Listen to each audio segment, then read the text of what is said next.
Bonjour chers frères et sœurs, je vous salue vous qui aimez l'histoire. Alors nous allons poursuivre le commentaire du récit de voyage du père Godefroy Loyer qui est venu au début du XVIIIe siècle dans la région des îles Wotile. C'est très important cette vidéo parce que on se rend compte qu'effectivement Godefroy Loyer, ce prêtre-là, français, qui est venu au début du XVIIIe siècle dans la région des îles Wotile, est très observateur. Et de ce qu'il dit, on retrouve certaines coutumes, certaines croyances, etc. de ces populations qui étaient dans la zone des îles Wotile, qui correspond actuellement au département d'Adiaké, à la sous-préfecture d'Adiaké. Alors, voilà ce qu'il écrit. Il aborde un aspect important du regard de ces populations, qui principalement ici sont les petits B, c'est-à-dire les Wotile, et puis les Essouma, qui sont présentement à Assini Mafia. Alors, qu'est-ce que Godefroy Loyer écrit? Il dit ceci: ayant la superstition de croire qu'ils en seront mieux reçus dans l'autre monde lorsqu'ils iront avec un plus riche équipage, et qui coûtait, il n'y a pas encore bien du temps, la vie à plusieurs pauvres femmes et esclaves, qui étoient immolés, j'utilise c'est la version directe, c'est qu'il lui-même il écrit. À l'époque, on ne disait pas étaient, on disait étoient. Étoient immolés à la mort des rois ou bien des riches brebis, afin, disait-il, qu'ils allassent servir en l'autre monde leur mari ou leur maître. Alors ici, on voit que Godefroy Loyer a décrit la coutume akan qui consiste à sacrifier rituellement des personnes, notamment des personnes dans la servilité, mais qu'on estimait récalcitrants. On les appelle ahere. Comme je vous l'ai dit, je ne veux pas utiliser le mot esclave parce que le mot esclave, c'est un terme qui vient des Indo-Européens qui estiment que c'est la personne qui est dans la servilité perd sa dignité humaine. Cette personne alors est comme un meuble. Alors que chez les populations africaines, la personne qui est dans la servilité ne perd pas sa dignité humaine. Voilà. Donc, ce type de personnes-là, donc, qui font l'objet de sacrifices rituels, on les appelle ahere, c'est-à-dire les récalcitrants.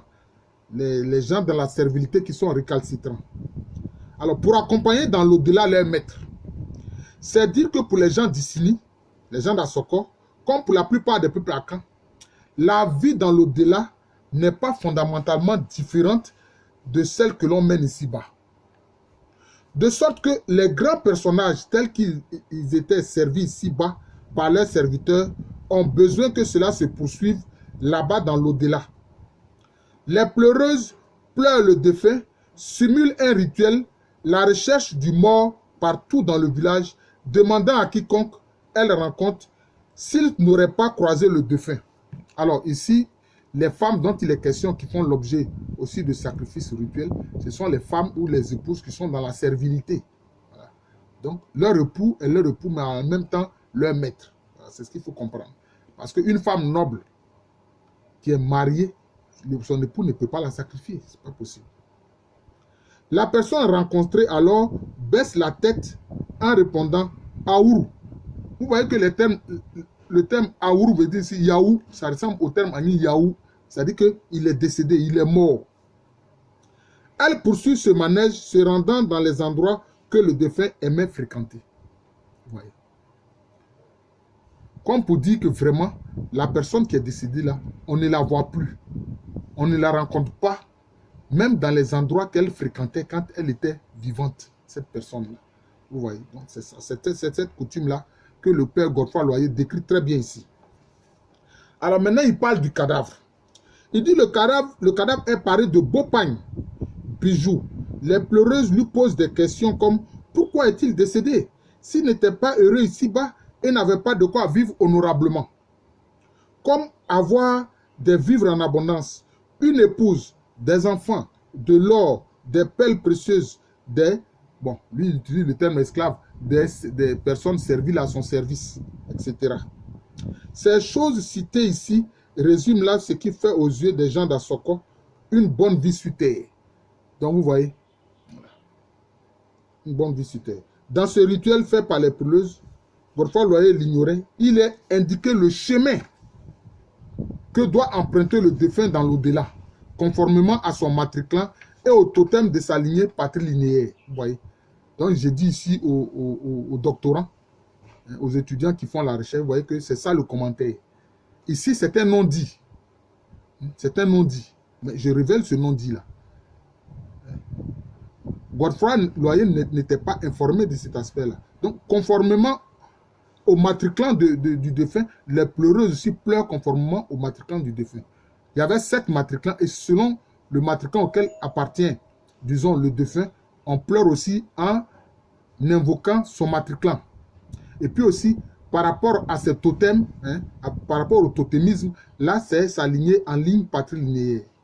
Dans le cercueil, il est mis à côté du défunt son tabouret, celui qu'il utilisait quotidiennement. Ça, c'est quand c'est un homme ordinaire. Hein. Mais quand c'est quelqu'un qui exerce une autorité, non. Son tabouret est consacré et puis mis dans la case des sièges. Il faut savoir cela. Le pot de terre dans lequel il a mangé, et si le défunt était roi ou chef, son siège est consacré et mis dans la case des sièges. C'est ce que je viens de dire. Voilà, donc c'est ça. Et ça, cet aspect-là, Godefroy Loyer ne l'a pas su, il ne savait pas cela. L'on répand de la poudre d'or sur le corps du défunt s'il est un personnage important. Vous voyez, l'importance de l'or dont il parle. Quand le corps est encore exposé, les hommes tirent un ou plusieurs coups de fusil. Pendant les funérailles, quelques jours après l'enterrement, les femmes du défunt exécutent en faisant une ronde la danse baboua, au cours de laquelle elles tiennent en main des pagaies et simulent l'action de pagailler. Vous voyez, ça c'est ce que Godefroy Loyer dit. Mais il faut dire que ce type de danse-là, on le voit encore chez les Akans lagunaires. C'est des morceaux de bambou qu'elles utilisent pour taper. Et maintenant, si elles utilisent ici la pagaie pour simuler le fait de pagailler, c'est que sans doute le défunt est un pêcheur, est un piroguier. C'est un piroguier. Donc elles reproduisent ce que le métier, je peux dire que leur époux exerçait quand il était vivant sur terre. C'est ça.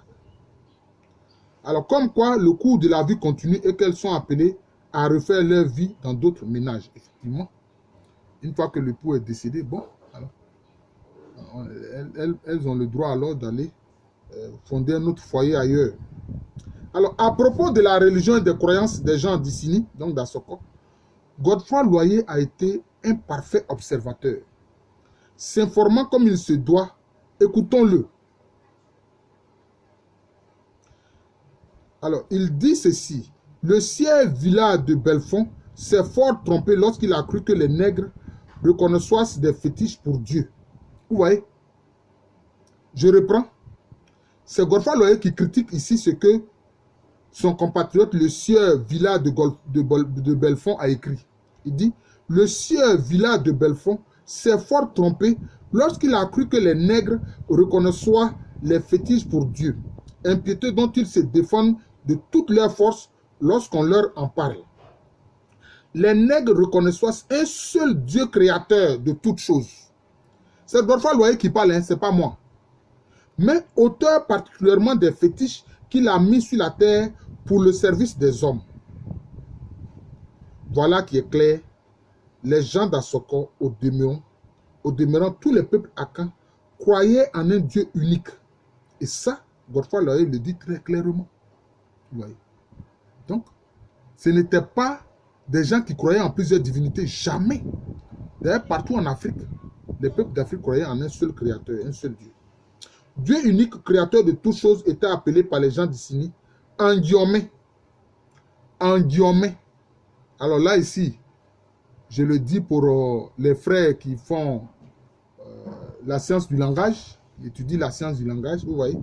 Voilà comment les gens d'Assoko, les Essoumans, appelaient notamment Dieu, Angiomé. Alors vous voyez que ce nom Angiomé ressemble à un peu peut-être à Niamé. Angiomé, ça ressemble à Nyame, qui désigne Dieu chez les locuteurs du Tui. Mais ça ressemble aussi à Nyamia. Mais il dit Angiomé, c'est plus proche de Nyame. Ouais. C'est le nom du créateur tel que prononcé par les locuteurs du Tui. Alors, mais le terme fétiche qu'il utilise ici pour désigner des objets sacralisés, en fait, ce sont des objets sacralisés. Voilà. Ce que les Européens ont traduit par fétiche, ce sont des objets sacralisés. C'est tout. Un ancien aurait informé Godefroy Loyer lui disant que le fétiche vient par la tradition du père en fils, que c'est à ces fétiches qu'ils ont l'obligation de tout le bien qu'ils reçoivent en cette vie. Voilà, c'est pour ça que je vous ai dit tantôt que le totem vient de la lignée patrilinéaire. Ça vient de la lignée patrilinéaire. Vous voyez, ça confirme ici l'information que un ressortissant d'Assoko a donné au père Godefroy Loyer. Alors, Godefroy Loyer, en parlant de fétiche, n'utilise pas le thème bien à propos, car il est question en réalité, quelquefois, des génies, des esprits des éléments, des esprits des eaux, des forêts, etc., qui sont quelquefois représentés par des statuettes. Voilà. C'est ce que l'on appelle le génie tutélaire paternel et que les locuteurs du Tui appellent Ntoro, ou Ejabosom par les Fanti. Les Agnis disent Bessi Anzi Bosson. Quant aux fétiches à proprement parler, ils sont confectionnés des mains d'hommes et sont censés avoir une certaine puissance, des sortes de talismans. Donc c'est pour ça que je vous dis que ce sont des objets qui ont été sacralisés. Et ce que donc les gens appellent fétiches en français, qui sont des objets sacralisés, hein, justement les Agnis l'appellent amois. Les Agnis appellent ça amois. Vous voyez dans le mot amois, vous voyez le nom Amon. Hein? Une divinité de l'Égypte antique, qui eux-mêmes aussi croyaient en Dieu unique, qu'ils appelaient Neche. Et puis maintenant, ce type d'objet sacralisé là, justement en Tui, cela s'appelle Souma. Cela s'appelle Souma. Alors Godefroy Loyer raconte que les gens d'Assoko adressaient une prière quotidienne au Dieu unique créateur de toutes choses. Une fois encore, laissons-le parler, ses propos sont éloquents. Alors voilà ce que Godefroy Loyer dit. Tous les matins, après cette levée, il parle des populations d'Assoko, hein, ils s'en vont au bord de la mer ou de la rivière. En fait, il faut entendre la lagune Abi. La lagune Abi Tandoï. Pour se laver et après avoir jeté quelque peu d'eau sur la tête et quelques-uns du sable en signe d'humilité, ils joignent les deux mains, puis les entr'ouvrent. Vous voyez? Ça là, ils joignent les deux mains puis les entr'ouvrent là. Ça, on voit ça dans le christianisme. Même dans l'islam, on voit joindre les deux mains et puis les entr'ouvrir. Voilà. Hein? Donc, je poursuis la lecture. Ils joignent les deux mains, puis les entr'ouvrent. Ils expriment en soufflant dedans ce terme de Ekoswe. Après cela, les élevant avec leurs yeux au ciel, ils font à Dieu cette prière. Vous voyez? Donc, eux aussi, ils savent qu'en Diomène, là, Dieu est au ciel. Donc, ils disent Koswe. Et il dit Ekoswe, ce qui ressemble à Koswe, c'est-à-dire doucement, paix, etc. C'est ce que ce terme-là veut dire. Et maintenant, écoutons la prière que les gens d'Assoko prononcent. Et là encore, je demande à mes collègues qui font les sciences du langage de bien écouter cette partie-là, hein, de la langue que parlaient les gens d'Assoko et que Godefroy Loyer traduit ici. Andiome, Mame Malo, Mame Orie, Mame Shika Okori, Mame Akaka, Mame Brembi, Mame Angouan, en soin. Et puis maintenant, il traduit. Bon, ce qui n'est pas correct, nous allons rectifier. C'est-à-dire, mon Dieu, donnez-moi aujourd'hui du riz. Effectivement, malo, c'est le riz. Et des ignames. Mais oré, en fait, c'est la nourriture. Lui, il traduit ici par igname. Donnez-moi de l'or. Shika okore. Shika okore, ça ressemble à sika kokore. C'est-à-dire de l'or, effectivement. Et de l'aigri, c'est-à-dire la pelle d'aigri. Ouais, la pelle. Mais en fait, okori, c'est okori qui est la pelle d'aigri. Sika, c'est l'or. Donnez-moi des esclaves et des richesses. Mamia kaka, mamie brembi. Bon. Brembi, c'est le fait d'être riche par excellence. Voilà, c'est comme ça. Mamia Kaka, bon, il dit que c'est ça qui désigne l'esclave. Bon, c'est-à-dire que la personne qui est dans la servilité. Donnez-moi la santé et faites que je sois léger et dispo. Voilà tout le culte qui rend à Dieu. Voilà, donc il dit, donc comme il reprend, Mamé Angouan, ça dit Mamé Ngouan, les amis disent Ngouan, ça dit la santé. Hein? Donne-moi la santé. Voilà. Aonsan. Hein?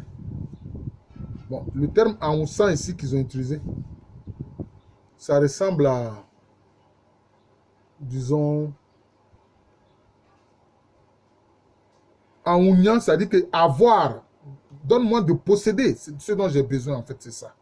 En soi ici, c'est ce que ça veut dire. Donne-moi de posséder ce dont j'ai besoin. Oui. C'est ça. C'est ça. Donc, Godefroy Loyer dit que c'est tout le culte qui rend à Dieu. Mais c'est important. C'est-à-dire que chaque matin, au moment où ils s'en vont prendre leur bain, ils se purifient et puis ils adressent cette prière-là au Créateur, à Andiomé. Ils lui demandent donc que Dieu pourvoie à leur nourriture, que Dieu leur donne des richesses, notamment l'or et puis les perles des gris qui étaient les deux monnaies en cours. Il y avait la poudre d'or et puis il y avait la perle des gris qui était utilisée comme monnaie. D'ailleurs, Akori, c'est le nom que les Éotilés donnent à la perle des gris. Et aussi, en pays Fanti, la perle des gris est appelée Akori. Oui. Maintenant, ils disent, donne-moi aussi des serviteurs.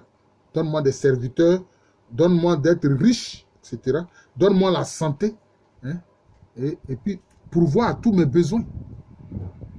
Pourvoir à tous mes besoins. Maintenant, lui, il trouve que, voilà ce qu'il conclut. Voilà tout le culte qui rend à Dieu. C'est ce que Godefroy lui dit. Mais ce culte qui rend à Dieu, c'est suffisant. C'est important. Et ils font ça chaque matin. Ils font ça chaque matin.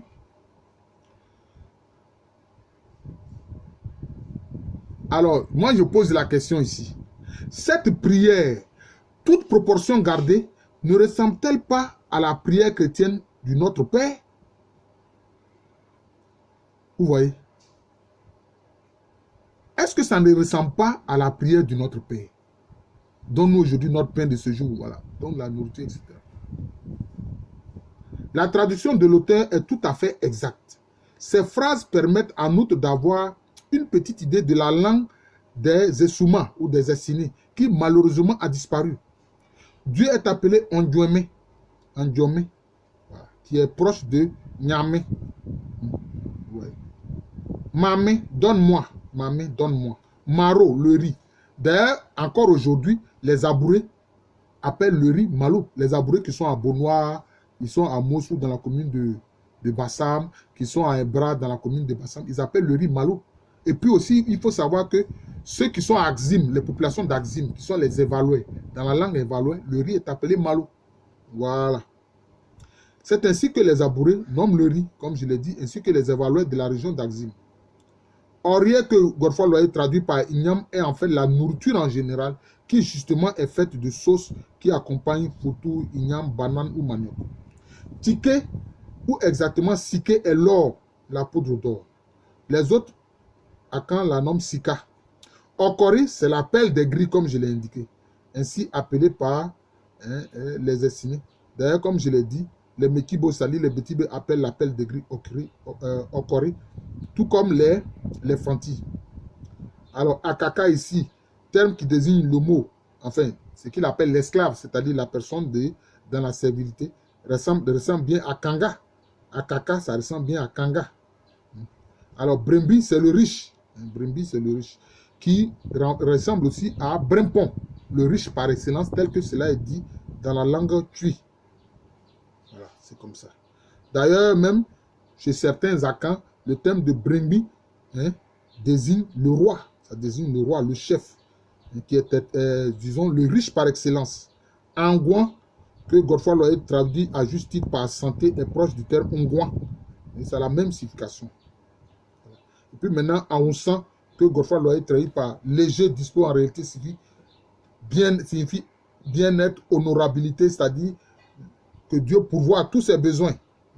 Ce mot est proche du terme mani Aounia, qui est la signification que nous indiquons au-dessus. Aounia, ça dit, mania, aounia, ça dit, bon, disposer ce dont on a besoin. Voilà, c'est ça la traduction, disposer ce dont on a besoin. Quelle idée les gens d'Assoko se font du Dieu unique, créateur de toutes choses? Excusez-moi. Écoutons encore Godefroy Loyer, ce qu'il dit. Il ne croit pas qu'il puisse faire jamais du mal. Persuadé qu'il est naturellement si bon qu'il ne saura leur en faire parce qu'il a donné son pouvoir aux fétiches, entendre les esprits, les génies, les esprits, etc. Et ne sait presque rien réserver pour lui. Pour les gens d'Isigny, donc, Dieu unique, créateur de toutes choses,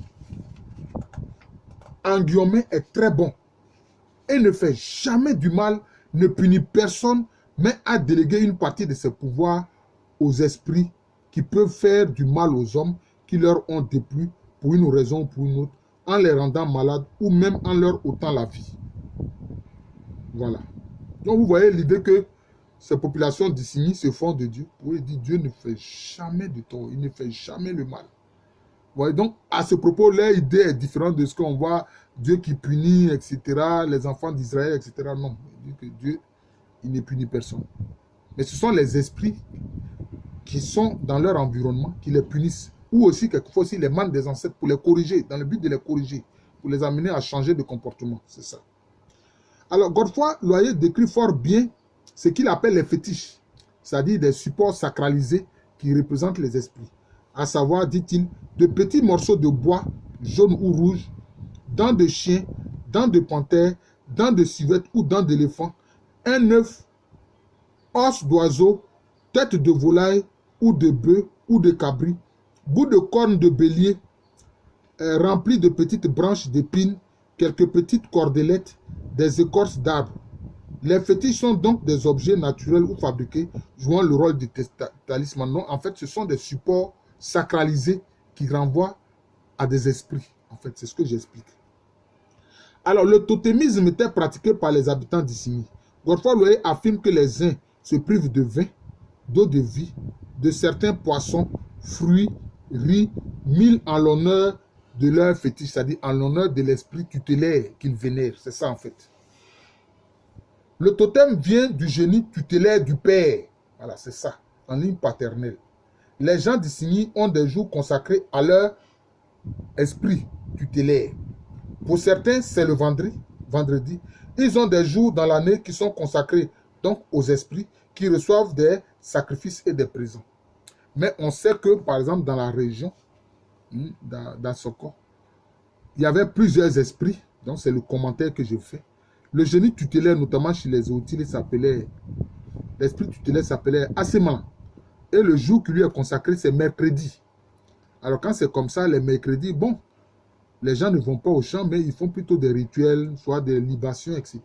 Voilà, c'est comme ça. Il y avait d'autres esprits comme Agodouanoumi, comme Eligé, comme Asson, etc. Voilà. Et chaque esprit avait, disons, son jour consacré, notamment pour ceux qui vénéraient cet esprit-là.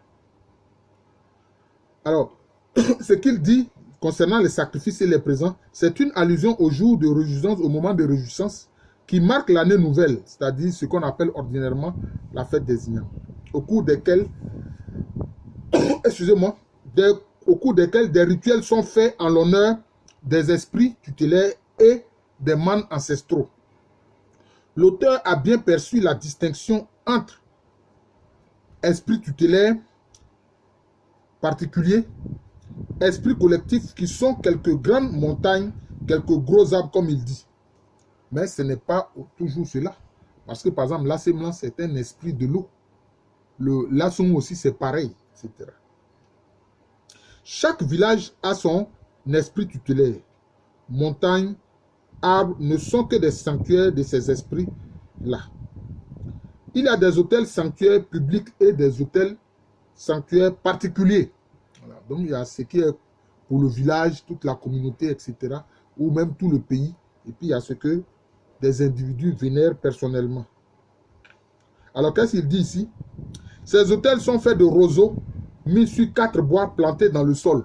C'est ce que Godefroy Loyer dit.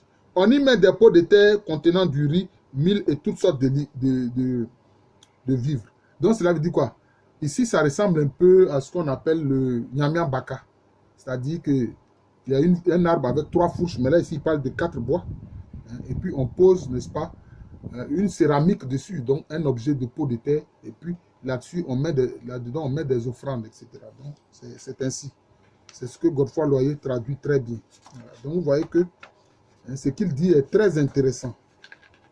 Alors, donc, nous allons poursuivre. Devant ces autels se font des vœux de toutes sortes et au pied desquels l'on pose l'instrument qui doit servir à réaliser le vœu. Comme sabre et fusil quand on sollicite une victoire militaire, des arêtes de poisson quand l'on désire une pêche fructueuse, etc. Donc vous voyez que l'objet qui est mis là témoigne de ce qu'on recherche. Si on veut une victoire militaire, bon, ce sera un fusil ou des sabres, etc. Alors si on veut une pêche abondante, bon, on va mettre des arêtes de poisson, etc. Ou peut-être même le filet, etc. Ou des hameçons. Voilà. Voici ce que dit Godefroy Loyer concernant l'art militaire dans la région d'Assoko. Alors, voilà ce qu'il dit. J'espère que la vidéo ne sera pas trop longue. Comme je l'ai dit, cette vidéo-là, pour le commentaire de l'ouvrage de Godefroy Loyer, vraiment, il y a beaucoup à dire et des choses très intéressantes qui montrent comment, en fait, nos ancêtres dans la région d'Assoko vivaient. Le toqué est la consultation des oracles. Quand notamment il survient des disgrâces, et voici comment procède le devin. Ce devin tient en main 9 couronnes de cuir large. D'un doigt est chargé de plusieurs petits fétiches qui y sont enfilés. Il brouille ses courroies et marmottant, je ne sais quelle parole dessus, il les prend 2 ou 3 ensemble et les jette ça et là. Si elles se trouvent pleines d'un côté, cela signifie, dit-il, une chose. Si de l'autre, une autre. Alors, je vais expliquer. Cet art divinatoire-là, qui est très bien décrit par Godefroy Loyer, est appelé par les Agnis Ngondjuma.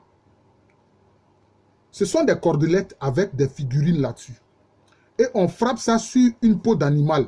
Ça peut être une peau de mouton, etc. Alors, les Zma, ils appellent cet objet d'art divinatoire, ils appellent ça Adoumi. Alors, des sacrifices rituels d'animaux sont souvent faits pour expier les malheurs ou même des sacrifices humains quand l'oracle concerne le roi ou les notables. Certains sacrifices humains qui se font de certains prisonniers de guerre après les expéditions militaires sont évidentes. Pour remercier les esprits, parce qu'on leur dit, bon, si on a la victoire militaire, qu'on a fait des prisonniers de guerre, ben, on va t'en sacrifier quelques-uns. Voilà, c'est ce qui se passe, malheureusement, c'est ce qui se passait. Alors, concluant ce chapitre à propos des croyances des gens d'Issini, Godefroy Loyer écrit ceci. Je ne puis mieux expliquer ces fétiches qu'ils ne regardent pas comme des dieux que par des dévotions particulières des fidèles, puisqu'ils ne les regardent et ne les honorent que d'un culte relatif à Dieu, qui en est le créateur, comme nous honorons les images ou les reliques sans comparaison dans la religion véritable. Alors que c'est la même chose. Vous honorez les reliques. Et ils honorent aussi des esprits tutélaires de la région ou des esprits particuliers pour certains individus, mais qui sont notamment représentés par des objets. Ils sont représentés par des objets. Ça peut être des statues, ça peut être différents objets, comme il a indiqué, du bois, etc., des bois, etc. Donc c'est comme ça. Ce sont des sortes de dévotions. D'ailleurs, ils disent très bien que ces objets-là, ce n'est pas un diomé, mais ce sont des esprits de la nature, ou des esprits qui représentent, des objets qui représentent les mânes des ancêtres. Vous voyez? Et lui, il dit que ça n'a rien à voir avec la religion véritable. Mais la comparaison est toute faite. Puisque dans la religion véritable, c'est-à-dire que la religion chrétienne, eux aussi, ils vénèrent des reliques. Alors les reliques, là, ce n'est pas des objets qui ont appartenu à des saints. Vous voyez? Donc c'est ça les faits. Voilà qui est clair. Et cette comparaison de la vénération des esprits chez les gens d'Issini avec la dévotion que les chrétiens ont pour les reliques et les icônes est fort judicieuse et bien à propos. Donc ce que Godefroy Loyer a dit à ce propos-là est tout à fait juste. Alors je vais m'arrêter là pour ne pas que la vidéo soit trop longue. Mais comme je vous le dis, peut-être que pour finir ce commentaire de l'ouvrage de Godefroy Loyer, peut-être que nous ferons encore 2 autres vidéos et 3 autres vidéos. Il faut que les gens comprennent que c'est important. Ce n'est pas parce que le même titre revient qu'il ne faut pas regarder ces vidéos-là. Ça donne une idée claire de la façon dont nos ancêtres vivaient. Et Godefroy Loyer a été un bon observateur. Bien sûr, il y a des choses qu'il ne comprenait pas bien et que j'ai dû, dans le commentaire, expliquer.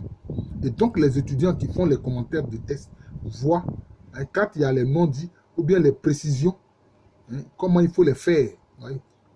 L'objet divinatoire qu'il a décrit là, avec des lanières en cuir, etc., avec des objets accrochés qui sont des sortes de figurines, en fait, c'est ça. C'est ce que les Indiens appellent Ngonjuma. C'était aussi utilisé dans un pays baoulé. Les baoulés aussi appellent ça Ngonjuma. Mais les Nzima, ils appellent ça Adoui. Je vous remercie. Je suis le professeur Alou Kwame Rémy. Professeur titulaire d'histoire à l'université Félix Houphouët-Boigny. Université qui est à Abidjan, dans le quartier de Cocody. Abidjan est une ville de la Côte d'Ivoire, un pays situé en Afrique de l'Ouest. Merci et bonne journée à tous.